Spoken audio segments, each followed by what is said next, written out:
Honda CB1100RS Best Motorcycle Review. Honda's retro CB gets sporty in its new RS guise.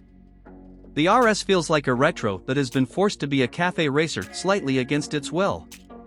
The look is all there, and the engine is lovely, but it's not as sharp handling as the competition, and that lets it down. Honda have pulled their punches when they could have gone all in. Sadly, the Honda CB1100RS was dropped from Honda's range when Euro 5 emissions regulations came into effect in 2021. Ride quality and brakes. The RS feels like it is a bike that has had its sporting side forced upon it rather than engineered in, and as such it slightly misses the mark and is behind the competition. It lacks the agility of its rivals, and in a cafe racer with modern components such as radial brakes and beefy conventional forks you expect more. Engine.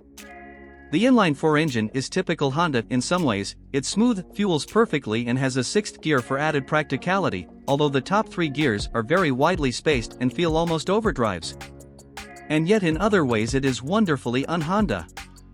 Its designers have gone out of their way to inject some spirit into it and have engineered not only a lovely air-cooled pinging when it is cooling, but also a slightly offbeat note through altered valve timing between cylinders.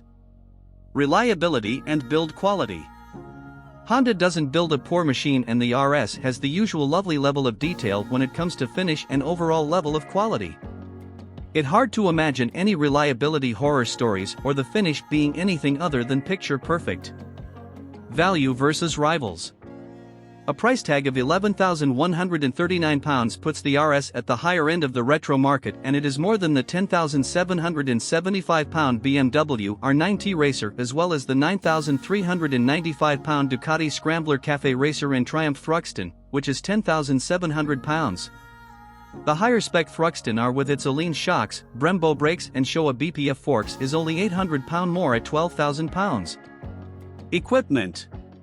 The lack of adjustability on the suspension is a bit disappointing. You only get spring preload front and back to play with, but the motor has a slipper clutch as standard and ABS. Radial brakes and beefy conventional forks are quite nice touches, although they lack the big name branding.